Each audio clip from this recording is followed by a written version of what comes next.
Cuando planeamos hacer navegaciones largas nos pasamos días preparando el barco, porque en el mar cuando te das cuenta que algo no estaba listo es porque ya es demasiado tarde. Todos queremos llegar a puerto y poder decir que estamos amarrados sin novedad. Y esto es el fruto siempre de una planificación minuciosa mucho antes de zarpar, de la ejecución de esa planificación con muy buenas prácticas marineras y de un estado de vigilancia en el que tenemos que entrar cada vez que salimos al mar hasta el momento en el que podemos relajarnos ya amarrados en el puerto de destino. ¿Cómo se prepara una navegación de varios días? ¿Qué revisamos del barco? ¿Cómo planificamos la derrota? ¿Cuántas comidas llevamos? ¿Cómo organizamos las guardias? Sabemos que cada navegación es distinta, cada tripulación es distinta y que hay muchas formas de hacerlo. En este video queremos compartirles desde nuestra experiencia cómo nos preparamos antes de una travesía larga y qué cosas sentimos que a nosotros no funcionan o que son importantes a tener en cuenta. Sabemos que hay mucha gente con muchísima más experiencia navegando viendo este video, así que esto no pretende ser una receta ni una forma correcta de hacerlo, sino simplemente una mirada humilde desde nuestro recorrido.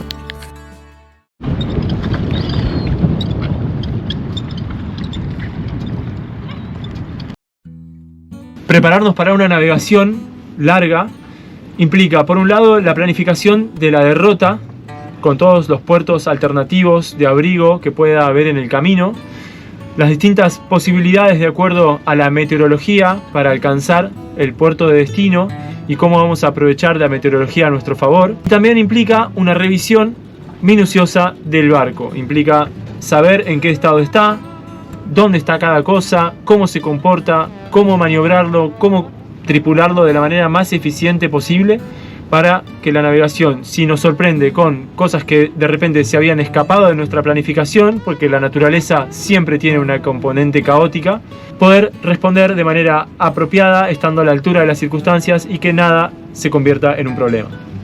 Nunca vuelve el capitán que zarpó, ni la tripulación que zarpó con él. Hay cosas que no se pueden transmitir del todo hasta que se viven. La inmensidad del océano puede ser hermosa, pero también profundamente abrumadora. La distancia a la costa, la certeza de que la ayuda no es inmediata, los miles y miles de metros de profundidad bajo el casco. El silencio, interrumpido solo por los ruidos del barco que parece que va a romperse en cualquier momento, y los días que faltan para volver a tierra. Todo eso a veces puede pesar más de lo que uno imagina.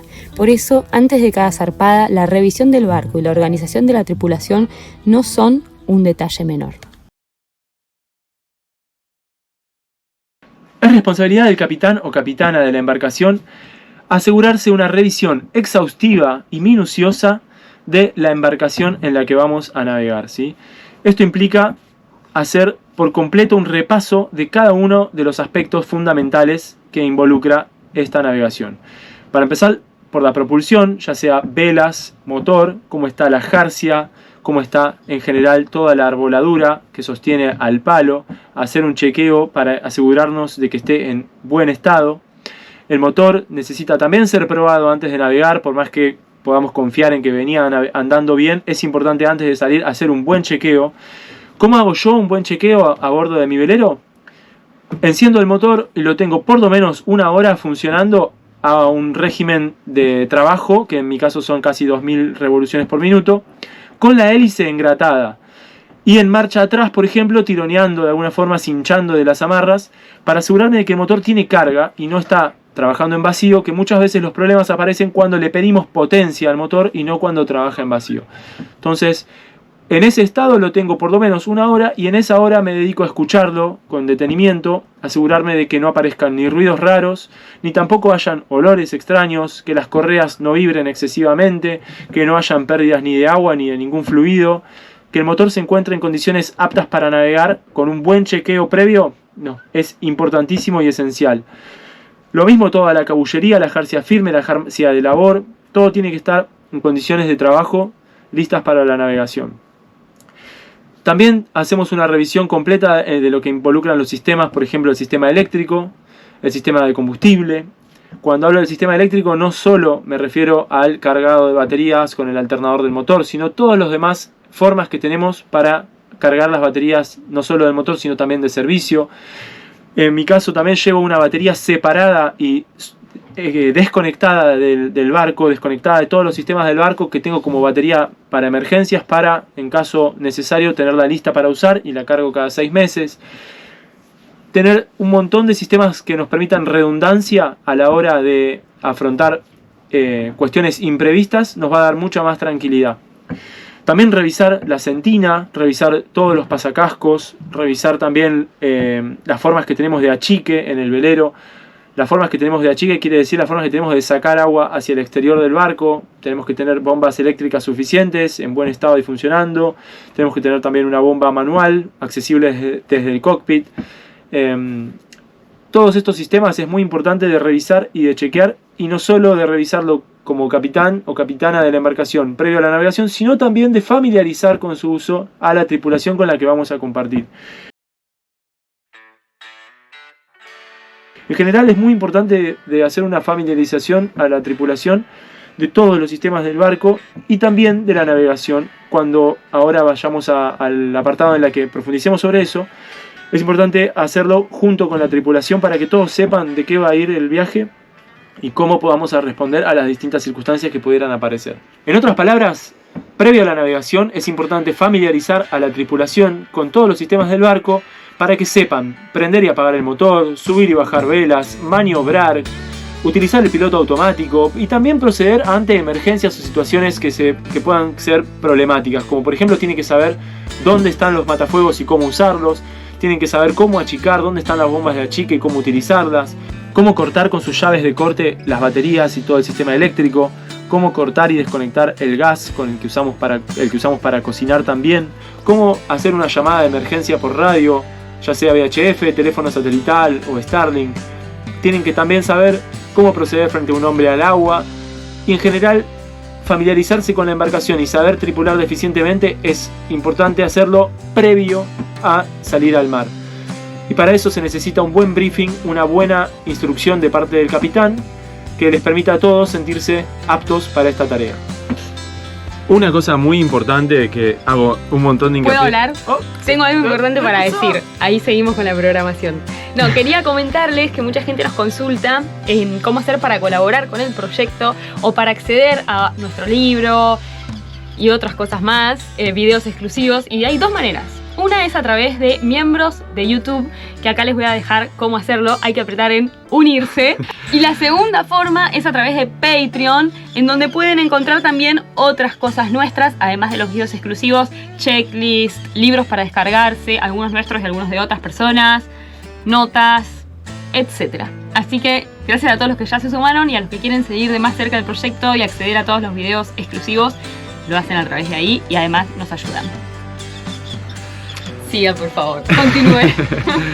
Bueno, lo que quería decir, que no quería que quede afuera del video, es un criterio muy importante robado de la aeronáutica, pero también de la náutica, que es la redundancia en todos los sistemas críticos, ¿sí? Si pudiera tendría 2 palos en el velero, pero bueno, con un solo palo lo que sí tenemos redundante es toda la jarcia, tenemos formas, incluso tenemos cables de acero para hacer aparejos de fortuna, tenemos varias maneras de arrancar el motor del barco, tenemos velas, tenemos mucho de más que cargamos con nosotros por el mundo mientras navegamos, pero que nos da una capa extra de seguridad al tener siempre una alternativa, siempre una opción B, siempre algo que nos puede sacar del apuro. Bueno, voy a hablar un poco de lo que respecta a la seguridad, que tiene que ser parte del briefing de navegación previo a cualquier travesía oceánica. En este caso, los arneses, ¿sí? Instruir a la tripulación sobre cómo usarlos, asegurarse de que todos estén en buen estado, con sus mosquetones, con sus líneas de vida, listo para utilizar, mostrarles cómo se colocan y ser exhaustivo en que se respete el uso del arnés cuando se hacen guardias, sobre todo nocturnas o guardias que se hagan de a una sola persona. Pero en general, siempre en cubierta, es importante tenerlos puestos. Con respecto al procedimiento en caso de hombre al agua, tiene que ser claro para toda la tripulación cómo proceder, porque no hay tiempo para que el capitán o la persona que esté en cubierta se ponga a dar indicaciones a todos sobre cómo proceder frente a una emergencia de este tipo. Muchas veces navegamos con personas que no tienen la experiencia de haber hecho un curso de navegación y no saben qué hacer. Entonces es importante antes también instruirlas en este aspecto.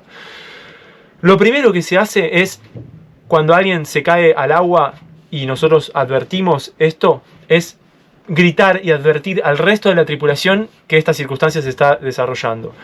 Que hay un hombre en el agua, hay que hacerlo escuchable por todo el mundo. Lo más fuerte posible gritamos hombre al agua para que las personas que tripulan el barco con nosotros vengan a cubierta y nos ayuden con el procedimiento de rescate de quienes se cayó al agua. Una vez que advertimos al resto de que esto pasó, mientras lo hacemos incluso, tenemos que no quitar la vista de la persona que se cayó al agua. En general, quien estaba en la cubierta va a ser el mejor preparado para eso porque sabe dónde cayó y sabe dónde está. Entonces, no quitar la vista de la persona que se cayó al agua es importantísimo, es indispensable para un rescate exitoso. En la popa del barco tiene que haber siempre, para la circunstancia de un hombre al agua, un salvavidas circular grande, naranja, con buena flotación, atado a un cabo naranja, también flotante, y a su vez ese cabo firme a la cubierta y adujado de manera de que se desenrolle con facilidad una vez que arrojamos el salvavidas al agua. Es lo primero que lanzamos cuando tenemos una persona en el mar, cuando se nos cae un tripulante al agua.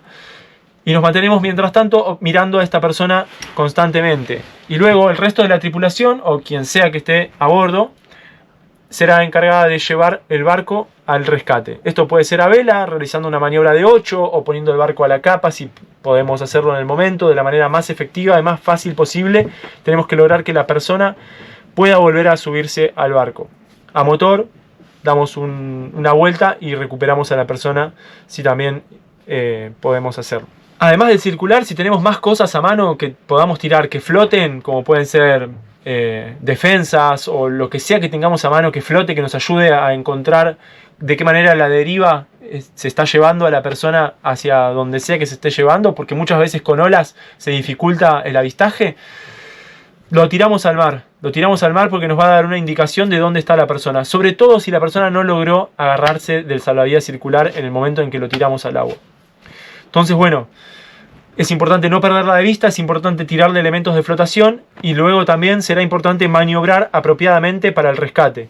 Si estamos a vela y las condiciones del mar no nos permiten encender el motor rápido para dar una vuelta y rescatar al tripulante, tendremos que hacer un 8, por ejemplo, para con esa maniobra terminar a barlovento de la persona para que a sotavento nuestro pueda ser izada a bordo. O tendremos que de alguna forma ponernos a la capa, detener el barco en cualquier momento. Lo que yo recomiendo es, si la persona quedó cerca y la tenemos a la vista y tiene agarrado el salvavidas circular, automáticamente soltar todas las escotas que van a detener inmediatamente la propulsión del barco, le van a quitar fuerza a las velas, que las velas quedan todas en bandera y de esa manera el barco se detendrá y nos permitirá izar a la persona recuperándola con el cabo que tiene agarrado al salvavidas. En caso que no haya sido posible que esa persona se agarre al salvavidas, ya sea porque se golpeó cuando se cayó y quedó inconsciente, o lo que sea que pueda estar pasando que no pudo agarrarse del circular, tendremos que maniobrar y recuperarla nosotros mismos. Para eso será importante, si somos más de uno, una vez que la tenemos al lado, izarla a la cubierta. Todo el mundo tiene que estar familiarizado con cómo esto se lleva adelante con el barco en el que vamos a navegar. Cómo se hace un 8 para un rescate de hombre al agua, cómo se enciende rápido el motor, cómo se sueltan las escotas. Así que es importante que esto sea parte esencial del briefing. El resto de las cosas del briefing ya más o menos las mencioné. Solo me queda destacar que es igual de importante también en el caso de una emergencia, que por ejemplo tengamos un tripulante con un traumatismo, con una emergencia cardíaca, médica, lo que sea, que no le permita o que necesitemos pedir asistencia de manera urgente, cómo emitir un Mayday por radio. Ya sea por radio si tenemos barcos a nuestro alcance de escucha del VHF o por el resto de los sistemas de comunicación que podamos llegar a tener a bordo. Cómo pedir ayuda tiene que ser también parte de un briefing de navegación. Para eso podemos incluso dejar anotado al lado del VHF el procedimiento para que nadie se ponga nervioso y sepa fácil cómo hacer un llamado de emergencia. Y además es importante, previo a la navegación, instruirle a la tripulación sobre cómo efectuarlo. Hay circunstancias que de repente no representan una emergencia, pero pueden significar síntomas previos a un problema. ¿Sí? Como por ejemplo, variaciones en el sonido del motor si estamos navegando a motor, sonidos o movimientos extraños en la jarcia si estamos navegando a vela. Si toda la tripulación está atenta a estos detalles, nos da una tranquilidad de que todo el mundo está en sintonía de detectar posibles fallas antes de que ocurran, cuando todavía tenemos tiempo para actuar y resolverlas. Todo esto previo a una navegación oceánica con tripulación que no tiene experiencia puede ser bastante incómodo de conversar, pero es indispensable. Y ahora les voy a contar un poco nuestra anécdota al respecto. Pero lo último que queda mencionar es lo más incómodo de todo, que es cómo proceder ante una circunstancia en la que tengamos que abandonar la embarcación. Para eso tenemos preparado siempre a bordo un bolso que llamamos el bolso de abandono, que tiene que ser un bolso estanco y a su vez adentro tiene que tener también recipientes estancos en los cuales guardamos la pirotecnia, por ejemplo, guardamos una radio VHF, tenemos agua suficiente, tenemos comida, tenemos también nuestros documentos personales, los documentos del barco, dinero, muchas cosas que hacen a que llegada la circunstancia de tener que abandonar el velero, ojalá nunca pase a nadie de los que está viendo este video, ni a nosotros, ni a nadie en general, pero bueno, son cosas que lamentablemente pasan. Cómo proceder y cómo estar seguros incluso en esa circunstancia. Cabe destacar que también la tripulación tiene que saber que abandonar la embarcación es lo último de lo último, de lo último, de lo último, de lo último, de lo último que vamos a hacer. Cuando ya no quede nada por hacer a bordo, porque el barco literalmente se está hundiendo y ya está debajo del agua, tiene que estar literalmente debajo del agua el barco para que salgamos de él, porque si no siempre es el lugar más seguro donde estar. Ni siquiera en la balsa, ni en el dinghy, ni en nada. El velero siempre es el lugar más seguro en el que vamos a estar. Entonces vamos a dar todo de nosotros para garantizar su flotabilidad hasta el último de nuestros alientos. Y eso la tripulación tiene que estar igual de comprometida. El barco tiene que flotar siempre, de cualquier forma, y por todo el tiempo que dure nuestra navegación. Bueno, se imaginarán que hablar de todas estas cosas con una tripulación que quizás nunca había navegado o nunca lo había hecho en una travesía oceánica puede ser bastante difícil, y es importante hacerlo con mucho tacto, hacerlo con tranquilidad, con paciencia, con tacto, para que las personas que reciban esta información no entren en un estado de miedo o de pánico que pueda ser contraproducente.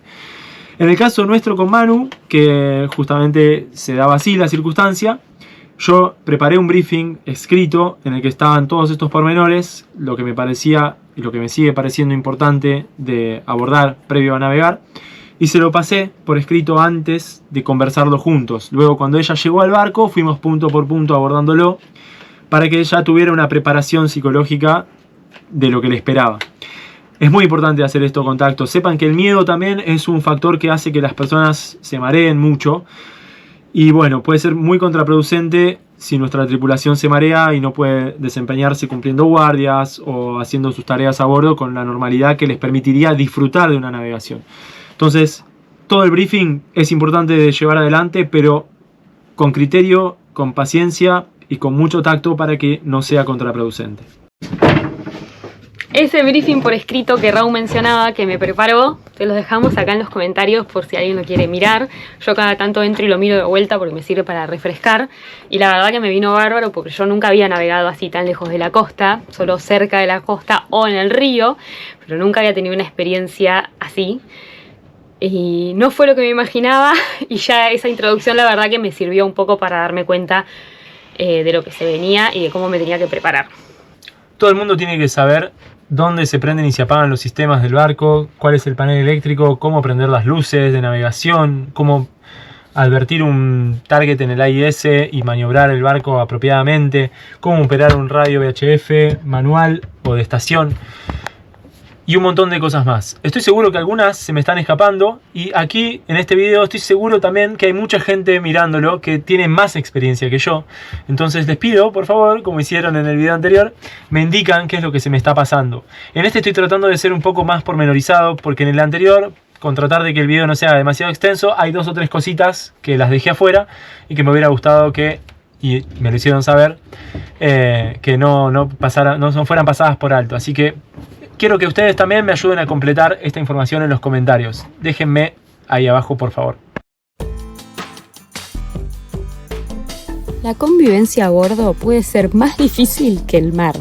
Sé una buena persona, ayuda cuando puedas, aunque no te lo pidan. No dejes cosas para después. Nunca sabes cómo va a estar el clima, el cansancio o la energía del resto de la tripulación más tarde. Una parte importante es planificar las guardias. Cómo nos vamos a distribuir las tareas y las responsabilidades en cada momento del día, en cada uno de los días de la navegación, entre los distintos tripulantes que vamos a llevar adelante en una navegación.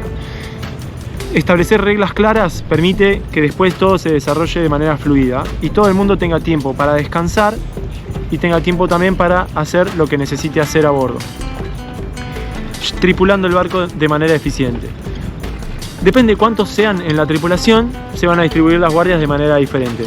No tiene sentido demasiada planificación siendo 2, en todo caso será guardias de 6, 4 horas la manera de organizarse. Un criterio siendo 2 importante es no hacer maniobras con las velas de a uno. Si vas a la proa, que esté el otro siempre en cubierta también, atento a lo que pudiera suceder. Ya siendo 3, 4, se pueden establecer guardias de 4 o 6 horas cada uno que den un respiro y permitan un descanso con tiempo libre a cada uno de los tripulantes. También se distribuye quién cocina, quién se encarga de distintas tareas como la limpieza en cada uno de los días. Y hay muchos criterios para hacerlo también. Hay algunos criterios que por ejemplo, al skipper le dan la libertad de no tomar guardias, sino estar siempre de comodín, por así decirlo, o de tomar guardias siempre a la misma hora. ¿Por qué? Porque el skipper es el que, cuando hay que maniobrar, cuando hay que tomar decisiones, tiene que estar siempre listo para hacerlos. Bueno, al respecto de esto hay mucho escrito, no voy a profundizar, pero ustedes pueden hacerlo. Por ejemplo, pueden buscar el método de Samuel Pepys, pueden buscar el método Bluebird, pueden buscar el método Tálula. Esto los estoy sacando de Atlantic Crossing Guide. Son métodos de distribución de las tareas y organización de las tripulaciones en las guardias, ya de acuerdo a cuántos tripulantes somos, maneras eficientes de organizarse. Una de las cosas más importantes a la hora de planificar una navegación oceánica es elegir muy bien a la tripulación. Piensen que van a estar compartiendo todo el día, todos los días, realizando tareas que cada uno tiene que estar bien predispuesto para realizar, con buena onda, con buena energía. Y es ahí donde muchas veces las cosas fallan y se ponen incómodas, se ponen feas, se desembarcan y terminan todos peleados. Para que eso no pase, hacer hincapié ahí en elegir bien a la gente. El cuerpo necesita tiempo para entrar en ritmo de mar. Tené paciencia, que probablemente durante los primeros 2 o 3 días te sientas mucho peor, pero el cansancio, el mareo y la irritabilidad suelen pasar.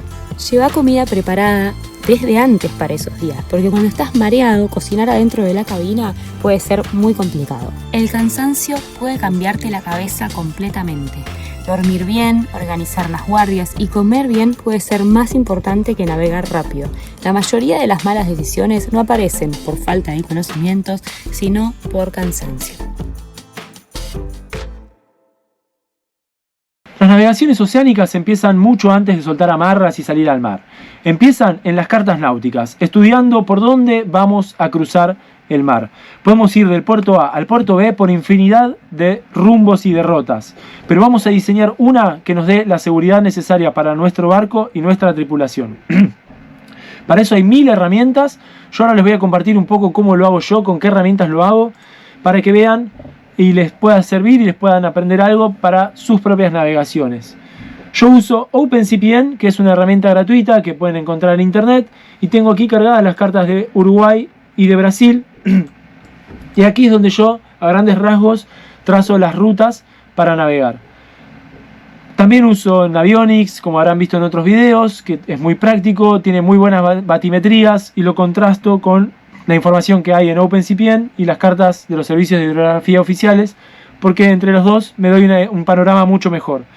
Y como tercera opción uso también Google Maps, que Google Maps me permite visualizar la costa, los accidentes geográficos, el interior de los puertos, todo lo que nos vamos a encontrar y cómo lo vamos a ver desde el mar. Muchas veces nos da una idea bastante interesante Google Maps también. Todo este trabajo previo de estudiar por dónde vamos a navegar nos da una forma de ya empezar a visualizarnos antes de salir, que es súper útil y nos da mucha tranquilidad cuando estamos en el mar y necesitamos resolver nuestra situación, es decir, dónde estamos, hacia dónde vamos y de qué manera lo vamos a hacer. Bueno, en OpenCPN, como pueden ver, les voy a mostrar cómo planifico yo, usando de ejemplo la ruta de la navegación que hicimos el año pasado entre La Paloma y Portobelo en el sur de Brasil. La Paloma aquí en el este de Uruguay. Como pueden ver, las rutas se trazan mediante waypoints. Los waypoints son puntos imaginarios que vamos a poner en el mar y que los vamos a poner inteligentemente a través de puntos notables o de lugares donde nuestra derrota tenga que por algún motivo cambiar de rumbo. Por ejemplo, yo acá puse uno a través de los bajos que están acá fuera del puerto, otro a través del Cabo Polonio, otro a través de la entrada de Río Grande, otro a través del Cabo de Santa Marta y luego ya a través de la península de Portobelo donde estábamos dirigiéndonos. No solo los tengo trazados acá en la carta, sino que también me tomo el trabajo de escribirlos en un cuaderno o imprimirlos en un papel si tengo una impresora a mano, con la distancia entre cada uno de ellos, el rumbo que hay que seguir para unir cada uno de ellos y la posición geográfica que tienen. De esa manera, si la electrónica falla, contamos con esto. Esto es una gran combinación del libro de bitácora que nosotros rigurosamente llevamos, anotando nuestra posición conocida a cada hora, para, en el caso en el que nos quedamos sin electrónica, bueno, sabemos que estamos en tal posición, quiere decir que estamos entre tal y tal waypoint, y para llegar al siguiente tenemos que seguir este rumbo, estamos a tal distancia, eso lo trasladamos a la carta y podemos fácilmente ubicarnos de la manera antigua o de la manera analógica, que está bueno siempre ejercitarse para que no se pierda, porque la electrónica, algún fallo eléctrico, nos quedamos sin batería, todo puede fallar y es un respaldo que no necesita más que nuestra inteligencia, nuestro criterio y algún trabajo previo y unas cartas en papel para ubicarnos y saber cómo seguir navegando. Sobre la bitácora, ahí Manu les va a contar un poco más cómo es que la llevamos cuando realizamos navegaciones de este tipo. Este es el borrador de la bitácora de La Paloma a Portobelo, la navegación que Raúl estaba contando recién, en donde cada una hora anotamos hora, latitud, longitud, rumbo, velocidad y cualquier observación relevante que nos parece anotar. Obviamente también, más allá de las anotaciones a cada hora, cualquier novedad a la navegación la anotamos. Por ejemplo, estado del viento, estado del mar, cambios de viento, olas, motor, para tener también registro de la cantidad de horas que vamos prendiendo y apagando el motor, cualquier cosa inusual que esté sucediendo, cualquier cosa que represente una novedad a la navegación, la anotamos. De esa manera, si nos quedamos sin electrónica, tenemos una posición conocida, anotada de hace poco tiempo. Además, esto es como un recuerdo para nosotros porque es la primera navegación larga que hicimos juntos en el Tupac. Así que lo guardamos, ya está todo mojado, pobrecito, pero lo guardamos. Cuando planificamos una derrota, los waypoints y la derrota propiamente dicha, por dónde vamos a navegar, es solo una parte. Además, es importante observar que en el camino podemos valernos de lo que llamamos puntos notables. Puntos notables son, como su nombre lo indica, puntos de referencia geográfica que nos sirven para ubicarnos también en caso que la electrónica falle o para llevar la navegación de manera visual, de alguna forma que nos dé una referencia visual, para la redundancia, de dónde estamos. Puntos notables en general pueden ser faros, son los que más usamos. ¿Por qué? Porque los faros los podemos identificar de noche. De día la mayoría de los faros se ven parecidos, vistos desde el mar, pero de noche cada uno tiene su código lumínico que nos permite saber con precisión cuál es ese faro e identificarlo en la carta. A mí me gusta también tenerlos por escrito, esto quedó de la navegación del año pasado también, y aquí pueden ver que los tengo cada uno con su código lumínico, con su posición geográfica, que nos da una idea de todo lo que tengo que ir viendo en el camino en la derrota prevista, ¿sí? Acá los voy viendo uno por uno, desde La Paloma hasta Portobelo, voy viendo todo lo que me sirve como punto notable y lo voy anotando, y esa lista me queda útil para cuando voy navegando identificar. Por ejemplo, ¿no? El Cabo de Santa Marta tiene su faro con flashes de ocultación, con su altura, su alcance visual. Todo eso lo vamos anotando y a la medida que vamos navegando nos sirve de referencia. Estos puntos notables son súper útiles para las navegaciones de este tipo cuando lo hacemos de manera por estima, cuando no lo hacemos con electrónica, porque nuestra electrónica por algún motivo puede haber fallado. Y lo tercero y no menos importante es identificar en la derrota los puertos alternativos, los puertos que nos permitirían resguardarnos en caso que la meteorología no sea como la habíamos previsto o que tuviéramos algún imprevisto a bordo, algo que resolver, alguna circunstancia excepcional, algo que necesitáramos entrar a puerto para resolver. Bueno, hay puertos, valga la redundancia, en el camino que nos permitirían entrar Y para eso, para poder entrar con seguridad, tenemos que estudiarlos, tenemos que haberlos visto previamente en la carta, en los mapas, para saber con qué nos vamos a encontrar. Si entramos sin conocerlos, bueno, es probable que nos llevemos algún disgusto o que sea todo mucho más difícil de resolver. Sobre todo en puertos como los que en estas zonas que contamos, que no son puertos muchas veces con gran abrigo, o no son puertos que tengan fácil entrada, como Río Grande, por ejemplo, que tiene una barra, es la descarga de toda la Lagoa Dos Patos, que con el corriente en contra es muy difícil de entrar, entonces hay que prever la altura de marea, hay que estudiar esta altura de marea, saber cómo se va a comportar en los días que vamos a navegar, saber cómo es la entrada, si hay algún lugar donde pudiéramos fondear cerca de la entrada o no, como en este caso, que hay que atravesar todo el canal y llegar hasta por acá, para tener una amarra. En el Club Náutico o en el Museo Oceanográfico hay que atravesar muchísimo puerto, son como 4 horas de entrada, es importante conocerlo antes de tener que usarlo. Hay varios puertos más en el camino, no son muchos, este es el primero, Río Grande, el siguiente que tenemos en el camino recién está en Santa Marta y es Laguna, que tiene una barra muy peligrosa de entrar, solo se usaría como último recurso, pero bueno, es factible de entrar. Siguiendo tenemos Invitúa, que es un puerto comercial bastante grande. No es tan grande, pero es un puerto comercial, por lo que no hay infraestructura para veleros ni nada, pero bueno, llegado el caso que lo necesitáramos estar resguardado de los vientos del sur, suroeste, podríamos aprovecharlo. Y lo último, ya tenemos acá la Ensenada de la Piñeira, que es una bahía protegida, bastante resguardada, que es esta de acá, que podemos usar también como puerto para descansar o para seguir viaje, que ya está cerca, muy cerca de Florianópolis y ya muy cerca de nuestro destino, que como les decía es Arboredo, Portobelo, la bahía de Portobelo, que es un puerto natural a donde fuimos el año pasado como primer pierna yendo para Brasil.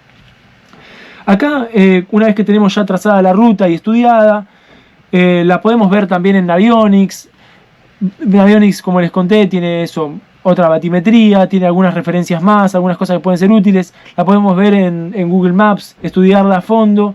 Y acá podemos ver también que nos muestra todos los waypoints. Podemos poner acá una velocidad a la que podemos llegar a navegar y nos va a ir dando cada día dónde estaríamos, cada día de la navegación, suponiendo que salimos ahora. Podemos cambiar en qué momento salimos y nos va a ir dando dónde estaríamos en cada momento. Bueno, OpenCPN tiene estas herramientas también que nos dan una referencia más a la hora de planear la navegación, y con esto ya más o menos la derrota prevista la podemos estudiar bastante. Y una vez que está bien estudiada, tanto que la pudiéramos casi recitar de memoria, que vimos todos los mapas, que entendemos bien por dónde vamos a navegar, con qué nos vamos a encontrar, qué hay en el mar, qué hay en la tierra, cómo entenderlo, y nos sentimos listos para lanzarnos al mar, la tripulación está lista, el barco está listo, estamos listos, bueno, entramos en lo que denominamos periodo de espera. Periodo de espera para encontrar la ventana meteorológica que nos permita hacer esta navegación. En mi caso, como no sé si llegaron a ver recién, pero esta navegación son casi 600 millas, 570 más o menos, a 4 nudos nos da 6 días y pico. A mí me gusta, mi criterio personal es navegar con ventanas de un 30 a 50% más de lo previsto, es decir, de margen de seguridad. Por eso buscaría, en este caso, si voy a querer hacer toda la navegación de un tirón, ventanas de 7, 8, 9 días sería algo que me deje súper tranquilo para hacer esta ventana con confianza. Igual en el mar, una ventana de 9 días puede cambiar muchísimo, por eso si contamos con formas de actualizar nuestra meteorología, nuestros partes meteorológicos, nos va a dar una idea de si tenemos que usar un puerto alternativo o no en el camino. Pero bueno, como les decía, a fin de noviembre era más factible encontrar ventanas cortas de 3, 4, 5 días. Por eso agarramos una de 5 días y entramos en Río Grande, y después agarramos otra de 6, 7 días y fuimos hasta Portobelo, que lo hicimos en 5 días ese segundo tramo. Río Grande está más o menos a un tercio de la distancia, entonces bueno, es una buena escala. En verano es casi obligatoria porque es imposible encontrar ventanas meteorológicamente largas con esta dirección, en esta latitud. En invierno sí puede ser que se den. Piensen que vamos a estar navegando en rumbo noreste, lo que implica que necesitamos vientos del cuadrante sur, suroeste. A mí me gusta, otro criterio personal, navegar con vientos portantes. Busco ventanas meteorológicas que me den vientos portantes, es decir, vientos que no tengan componentes en los cuadrantes hacia donde vamos a navegar. Es decir, vamos a navegar al nordeste, no quiero ventanas con vientos del norte ni del este. Prefiero ventanas con vientos del sur o del suroeste. ¿Por qué? Porque los caballeros no ciñen, como dice el viejo refrán, las navegaciones enceñidas se vuelven muy incómodas, mojadas, y vamos a tratar de evitarlas. Entonces buscamos vientos portantes de los cuadrantes que nos sirvan. Y una vez que entramos en el periodo de espera, vamos a usar las herramientas de análisis meteorológico para buscar ventanas entonces con vientos, en este caso, del sur-suroeste. En otras palabras, para estas latitudes estamos hablando de pamperos o colas de pamperos, interacciones con centros de baja presión que generen estos movimientos de viento que nos permitan hacer esta navegación. Para eso hay muchas herramientas para los modelos meteorológicos, para observar los modelos meteorológicos. Las más utilizadas hoy en día son Windy y PredictWind, pero mismo acá OpenCPN todavía conserva la función de usar un grid. Un grid es una herramienta muy usada en su momento porque se podía descargar por VLU, por teléfono satelital, porque son archivos muy livianos que nos dan una previsión meteorológica siguiendo algún modelo bastante parecido en visualización a lo que hoy es Windy y las herramientas más modernas con las que contamos. Se usa muy simple, elegimos una zona para la cual queremos descargar un grid, la seleccionamos con el cursor y acá seleccionamos qué es lo que queremos bajar: viento, presión, rachas de viento, olas, con qué modelo meteorológico, desde dónde, y esto se hace por email, se recibe por email. Entonces son archivos muy livianos que se hace con casi cualquier instrumento satelital y instrumentos antiguos que todavía permiten darnos esta conectividad que es súper precaria, pero que ya nos da un parte meteorológico muy útil a la hora de navegar. Hoy, como les decía, todo el mundo usamos herramientas más modernas como Windy o PredictWind.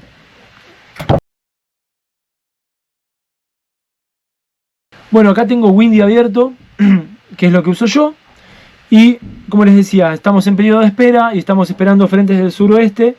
Y para eso es útil superponer a esto dónde vamos a estar. Para eso usamos esta herramienta que es Distance and Planning, donde podemos cargar el archivo que ya generamos en Navionics o en OpenCPN con nuestra ruta. Y ahí podemos ver dónde vamos a estar en cada momento, porque nos visualiza los waypoints que tenemos trazados, ¿sí?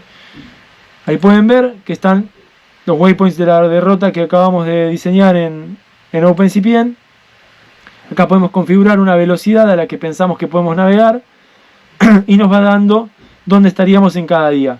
Fíjense que saliendo el domingo nos daría que llegaríamos el viernes navegando a 4 nudos si hiciéramos todo de un tirón. Y acá abajo podemos ver con qué previsión nos encontraríamos. Esta herramienta la podemos usar para decidir cuándo zarpar y poder visualizar muy claro cuándo llegaríamos y decidir hasta dónde nos da la ventana meteorológica o hasta dónde no. Estamos en periodo de espera, estamos analizando los vientos, queremos entender un poco cómo se va a comportar la meteorología en esos días, podemos usar esto. Pero bueno, también es importante hacer zoom out y mirar el panorama completo. Mirar un poco más día por día. Acá me va a costar un poco hacerlo porque mi computadora grabando la pantalla se pone un poco lenta, pero ir viendo cómo interactúan los centros de alta y de baja presión para que nos dé un panorama de qué tan violentos van a ser los frentes, qué tan graves son las depresiones, cómo se van a ir moviendo, interactuando entre sí para que los vientos que necesitamos se generen y nos permitan hacer la derrota prevista. Es importante hacer un zoom out y entender un poco la dinámica completa del asunto, usando siempre las isolíneas de presión que nos dan un panorama bastante gráfico y bastante visual de todo esto. Otra capa que yo uso para navegar, esta es la capa de viento, pero otra capa importante que usamos para navegar es la capa de rachas de viento. Que con la capa de rachas de viento tenemos un panorama mucho más claro de con qué nos vamos a encontrar, ¿no? Las rachas de viento nos van a dar una idea mucho más clara de qué viento van a encontrar nuestras velas, ¿sí? Con cuántos rizos voy a necesitar navegar, con qué velas de proa, con qué tamaño de velas. Bueno, eso lo vamos a configurar principalmente en función de las rachas. Por eso es importante poner esta capa y analizarla también. No guiarnos solo con la capa de viento, sino poner la capa de rachas también. Otra capa importante que yo uso siempre cuando planifico derrotas es la capa de tormentas, ¿sí? La capa de tormentas es muy importante porque donde los modelos meteorológicos pronostican que hay un frente de tormenta, ahí adentro es de comportamiento caótico. La naturaleza de la atmósfera ahí adentro es caótica y es muy normal encontrarnos con el viento en una dirección distinta a la que los modelos meteorológicos predecían o con intensidades mucho mayores. Es muy común encontrarse con eso en el mar. Entonces, bueno, analizar si vamos a cruzarnos algún frente de tormenta en el camino de nuestra derrota también es muy importante de tener en cuenta. Y la cuarta capa importante también es las olas, ¿sí? Entender qué olas vamos a encontrarnos. En general, olas de 1,5 metros, 2 metros, con periodos largos, es algo manejable, sobre todo si son en direcciones favorables a nuestra navegación. Ya olas más grandes que eso, o con periodo corto de 7, 8, 9 segundos, se vuelve bastante más problemático, más molesto, en particular si son de través, producen mucho ruido. Entonces vamos a buscar y analizar también cómo van a estar las olas, los mar de fondo, las marejadas, en el periodo en el que vamos a navegar y en los lugares donde vamos a navegar. Y lo vamos a hacer todo esto a su vez, como otra cosa más, comparando entre modelos meteorológicos. Fíjense que acá abajo vamos cambiando de modelo meteorológico y vamos viendo cómo entre sí pueden tener discrepancias, ¿sí? Es normal que tengan discrepancias a medida que nos alejamos en el tiempo de la fecha de hoy, y muchas veces esas discrepancias nos hacen diverger y no nos muestran lo mismo. En ese caso ya no es algo confiable y vamos a esperar a estar más cerca de la fecha para ver si convergen los modelos y nos dan un pronóstico más confiable que nos permita tener una certeza de con qué nos vamos a encontrar. Más o menos así, lo traté de hacer por arriba, lo traté de hacer breve, es como planeo yo o cómo analizo ventanas meteorológicas para una derrota, para una navegación oceánica de este tipo, de esta envergadura, ¿sí? Estoy seguro que del otro lado de la pantalla hay gente con muchas más millas que yo, así que les invito a dejarme en los comentarios sugerencias, comentarios, cosas que les parezcan importantes de analizar, de ver también. Seguro que algo se me escapa, porque cuando hacemos estos videos es muy difícil de condensar toda la información, porque no queremos que queden cosas que después no mire nadie de una hora. Entonces, bueno, tratamos de hacerlo conciso, pero eso a veces implica que de repente hiciste el video y se te escapó algo que era importante de decir, y bueno, ustedes seguro se dan cuenta y nos lo dejan en los comentarios, que estaríamos muy agradecidos de que la información quede completa para que quien lo mira vaya a leer los comentarios y encuentre qué fue lo que faltó. Así que bueno, también queda algo por hablar, que Windy tiene algunas herramientas que cada vez lo hacen también más parecido a PredictWind. Está esta herramienta de Passage Planner, que si la uso ahora, mi compu se va a trabar, así que no tiene sentido grabar pantalla y mostrarles porque va a ser difícil, pero bueno, acá tiene para importar un GPX que lo pueden cargar, y lo mismo, les va a dar una planificación de ruta que les ayuda a elegir por dónde navegar, les ayuda a elegir en qué momento zarpar, de la misma manera que lo hace PredictWind.